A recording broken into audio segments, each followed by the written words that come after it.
Hello and welcome to Bright Wings, children's books to make the heart soar. I am your host, Charity Hill. The purpose of this conversation is to help mothers and fathers identify books that will liberate their children to embrace truth, goodness, and beauty. I'm reviewing The War That Saved My Life by Kimberly Brubaker Bradley. She's a New York Times bestselling author, and this book won the Newbery Honor Award.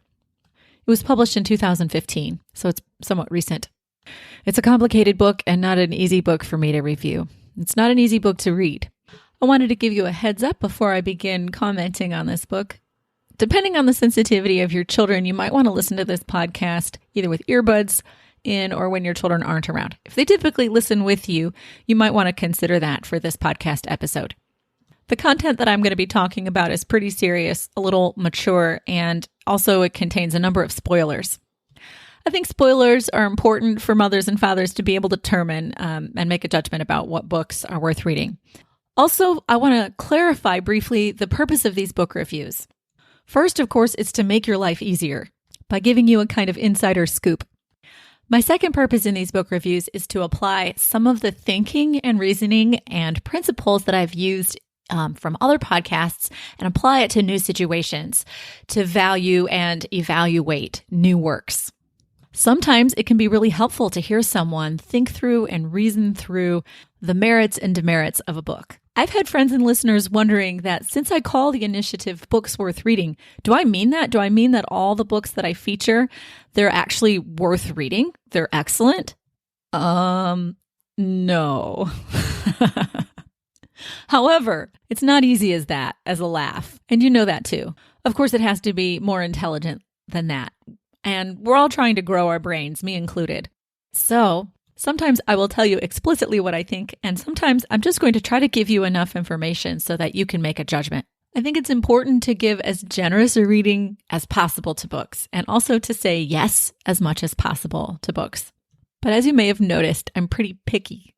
We can call it discerning. That sounds more intelligent.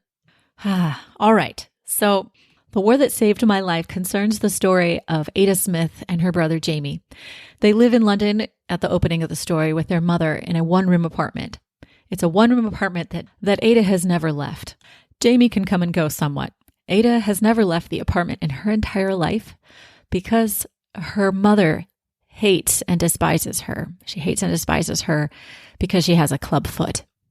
Ada's mother is emotionally and physically abusive to her. She makes Ada do all the housework and cooking, such as there is. They're a very hungry, very poor family. Ada's not even supposed to look out the window, and when her mother is home, she can't. Her mother doesn't even want the world to know that Ada exists. The beauty in this wicked time is Ada's relationship with Jamie, their care for each other. During this period, Ada teaches herself to walk, which causes excruciating pain. I need to mention that the setting is World War II. Jamie is scheduled to be evacuated London, and Ada goes along with him, pretending any number of things in order to be able to escape. When they leave their apartment, Ada has never seen grass before. She's never seen a train. As we come to understand, they're filthy and underfed. And when they reach their final destination, the two of them are assigned to a woman named Miss Susan. There, Ada's given permission to be outside as much as she likes. They bathe every day and they eat every day, 3 meals. Ada starts to teach herself how to ride Susan's pony. Ada says, "I liked it right away. Falling off didn't scare me. Learning to ride was like learning to walk. It hurt, but I kept on." And this is a huge source of consolation for her, growth. Ada begins to trust Susan, and she begins to see her brother bond with Susan, feel affection for Susan, when she's only ever seen him connect with her, be hugged by her. Even though Jamie liked their mom, their mother never hugged. Definitely. Now, Susan described herself as not nice, but the evidence is that she's very kind and very patient. Sometimes she's able to perceive what the abusive situation has done to the children, that they can't understand or won't receive kindness in its usual forms. Ada even begins to trust Susan, and Susan loves Ada, even as she tries to protect herself from love and from hope, because the worst pain that she could suffer at this point is to lose those things that she's gained, her freedom. At one point, the siblings are together talking, and Jamie is sobbing that he wants to go home. And Ada asks him why. And Jamie says, at home, I knew the words for things. I knew what he meant. I knew how overwhelmed I felt sometimes going into a shop full of things I'd never seen before. There's nothing good at home, I said. You were hungry, remember? No, said Jamie. I wasn't ever hungry. I never was. If he wasn't, it was only because I gave him most of the food. I was, I said. I was hungry, and I was alone, and I was trapped. And right now, no matter what, you have to do what I say. You have to stay here with me. In these book reviews, I'm all about spoilers because you need to know so that you can make good decisions. Towards the end of the book, at the very last, probably 16th of the book, their mother comes to get them. And the truth is she comes to get them because having them out at Susan's is supposedly costing her 19 shillings a week. She thinks that she can keep them at home more cheaply than having them out at Susan's. And finally, Ada confronts her. She confronts her, and Ma'am confesses that she had never wanted children, that she never wanted them, and she doesn't want them now. It was her husband who wanted children, and he was a really tender father until he was killed in a dock accident, her mom says. And then I got stuck with a cripple, and then a baby, and then no husband. I never wanted either of you. Ada responds, so you don't need to keep us now. You won't have to pay. We'll be gone in the morning. We'll be gone for good. Ma'am got up. She turned to look at me. Can I get rid of you without paying anything? I nodded, and she grinned. Is that a promise? She said. All my life, I would remember those words. And I said, yes. And then at the end, before they can escape back to Miss Susan's house in the countryside, they're bombed. Susan comes searching for them and finds them at where they took shelter. The children wonder why she came for them when she had already let them go. It's true, your mother has a right to you. I was thinking of that when I let you go, but then I couldn't sleep. I sat in the shelter with the wretched cat, and I realized that no matter what the rules were, I should have kept you, because it was also true that you belonged to me. Do you understand that? Can you? I said, we were coming back to you this morning. She nodded. Good. They returned to Susan's house in the countryside of Kent, and the house has been the target of a direct hit by a German bomb. Susan says, it's lucky I went after you. She said, the two of you saved my life, you did. So it's a really intense book, and that must be admitted. And there are things that I really love about it, and I'd like to share what I really appreciate about this book. So first of all, what I love is that this book does a great job of showing how great evil can be petty, it can be personal, it can be pusillanimous and concerned with social appearances. Great evil can begin with vanity. Ada's mother becomes really evil because she rejects the children that she bears, and she's so concerned with public appearances that she rejects and abuses and mistreats Ada. I think in this podcast so far, we talk a lot about the importance of truth, beauty, and goodness. And this is definitely a book that shows us the kind of power that small choices can have, that we shape our character, we shape ourselves with the choices that we make. And we see, especially in Ada's mother, how small choices and small decisions have shaped her. They've made her narrower and smaller. She's been fearful, and she's let that fear make her stingy, like narrow and small, pusillanimous. It's clear in this book that the great enemy in this war, in Ada's war, is not Hitler and the Nazis, but actually her own mother. And so we don't have a kind of worldwide evil depicted in this book. We have a very personal, near, close to home, in my home evil.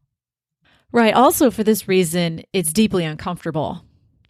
In a minute, I'm going to tell you how this also serves as the basis of my criticism of the book. Okay. But I wanted to point out that there's something really good and important about showing this, that evil, great evil, actually can be just very small and petty and ugly and near and narrow. It doesn't have to be some worldwide villain. It can be within ourselves. It can be within our own family. So while we appreciate truth, goodness, and beauty, sometimes we have to look at the flip side of these things that are thematic for Bright Wings. All right, so the second thing that I really want to affirm as wonderful in this book is that it shows how evil can be forced to serve the purposes of good. The book demonstrates this really powerfully. There are two circumstances in the book. They really drive the whole entire point and purpose of the book, where two distinctively bad circumstances in the end serve the purpose of good. They serve the purpose of good being brought forth into the world, of a better life, greater love, greater wholeness and happiness taking root in the world. I appreciate that this is a fully secular book, and yet it's able to point out the truth of this dynamic. It's able to show in two different circumstances that drive the book how evil can be made to serve the purposes of good, that evil can be turned into good. It doesn't have the last word.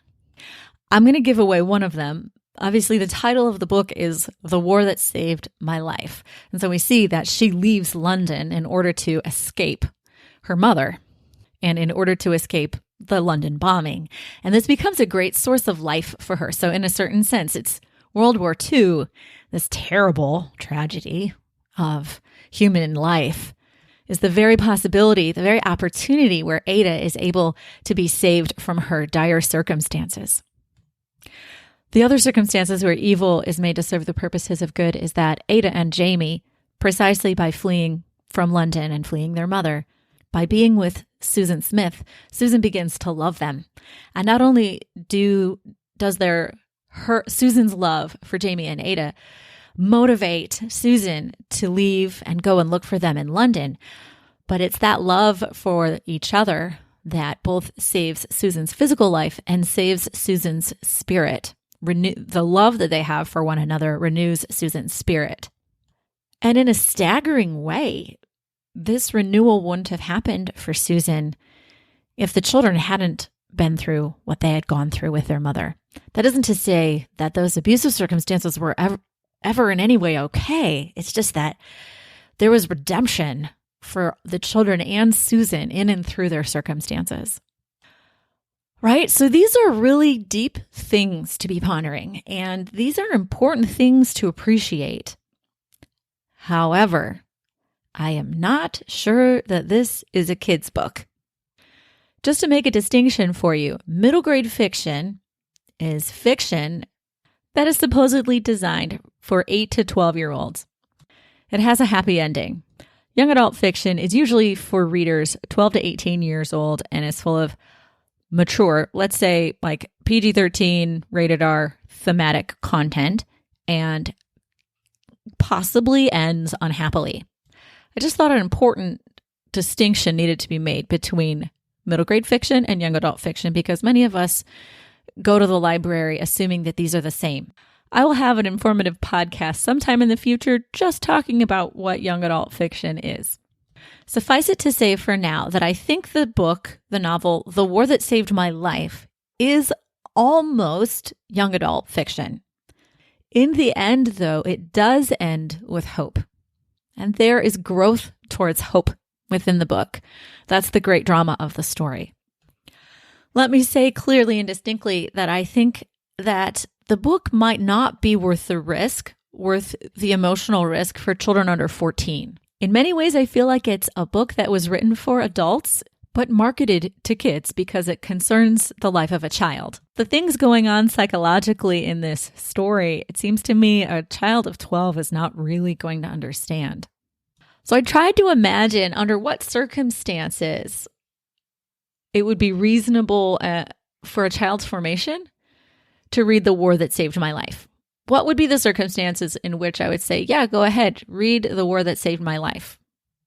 So this is me brainstorming with you about where would this book fit in the formation of your child possibly. So I was thinking, well, perhaps if my child had a friend or a classmate who was abused, or if my child had heard about abuse And here she was actively talking through what abuse was with me and why people do it, how it happens. And if the child is kind of more morally advanced, more philosophically advanced, and they're actively pondering these kinds of circumstances, then I could see that being a reasonable choice. I see this book as part of important conversations. I wouldn't just hand my child this book and not ask her what she made of it.